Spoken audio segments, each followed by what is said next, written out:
నమస్తే. భయం, మూఢనమ్మకం ప్రజల మనసుల్లో నుంచే పుడతాయి. కొందరు మూఢనమ్మకాలకు ఆచారం అనే మోసుకు తొడుగుతుంటారు. దాన్నే గుడ్డిగా ఫాలో అయిపోతుంటారు. దాని నుంచి బయటపడే సాహసం చేయరు. ఫలితంగా కష్టాలు, నష్టాలు తప్పవు. అందుకు ఉదాహరణే ఇప్పుడు మీరు వినబోయే వింతగాథ. మధ్యప్రదేశ్ రాష్ట్రం రాజ్గఢ్ జిల్లాలో సాంకా చాందీ అనే గ్రామం ఉంది. ఈ ఊళ్ళోని గర్భిణులు డెలివరీ డేట్ వచ్చిందంటే చాలు వణికిపోతుంటారు. పొరపాటును కూడా ఆ పల్లెలో ప్రసవించడానికి ఇష్టపడరు. అదే జరిగితే తల్లి బిడ్డల ప్రాణాలకే ముప్పు తప్పదని ఆ గ్రామ ప్రజలు చెప్పే మాట.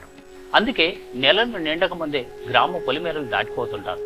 పట్టణంలో ఉన్న ఆసుపత్రికో లేదంటే ఊరు బయట ప్రత్యేకంగా నిర్మించుకున్న ఓ గది వద్దకు వెళ్ళిపోతారు గాని ఇంటి వద్ద మాత్రం ఉండరు. పండంటి బిడ్డకు జన్మనిచ్చిన తర్వాతే ఊళ్ళో అడుగు పెడతారు. 1-2 కాదు, ఏకంగా 400 ఏళ్ల నుంచి ఇదే సంగతి. సైన్స్ ఎంతో డెవలప్ అయింది. ఎప్పుడో 50 ఏళ్ల క్రితమే చంద్రుడి మీద మనిషి అడుగు పెట్టాడు. మళ్లీ చంద్రుడిపైకి వ్యోమగమ్మలను పంపే ప్రయోగాలు జరుగుతున్నాయి. మనిషి మెదడును చిప్ అమర్చి కంప్యూటర్తో అనుసంధానించే ప్రయోగాలు కొనసాగుతున్నాయి. సైన్స్ ఇంతగా డెవలప్ అయితే సాంకా చాందీ గ్రామస్తులు మాత్రం సొంత ఊళ్ళో డెలివరీ అంటే భయపడిపోతున్నారు. మరి దీనికి కారణమేంటో తెలుసా? ఆ ఊరిని దేవతలు శపించారట.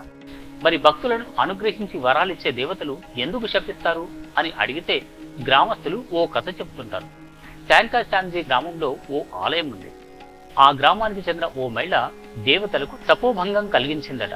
దీంతో ఆగ్రహించిన దేవతలు మహిళలు గ్రామంలో పిల్లలకు జన్మనివ్వకుండా శపించారట. ఒకవేళ గర్భిణి తమ గ్రామంలోనే ప్రసవిస్తే పుట్టే బిడ్డకు అంగవైకల్యం తప్పదని బలంగా నమ్ముతుంటారు.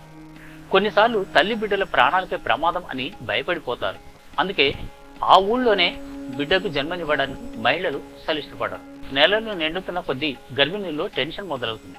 పొరపాటున తమ గ్రామంలోనే ప్రసవిస్తే తమ బిడ్డకు ఎలాంటి ముప్పు ఉంటుందోనని టెన్షన్ పడిపోతుంటారు.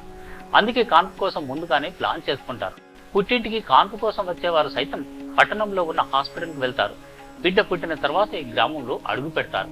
90% డెలివరీలు హాస్పిటల్లోనే జరుగుతాయి. ఒకవేళ అత్యవసర పరిస్థితి వస్తే గ్రామం వెలుపలకు తీసుకెళ్లి కాన్పు జరిగేలా చేస్తారు. అందుకోసం గ్రామ పొలిమేరల అవతల ప్రత్యేకంగా ఒక గదిని కూడా నిర్మించుకున్నారు.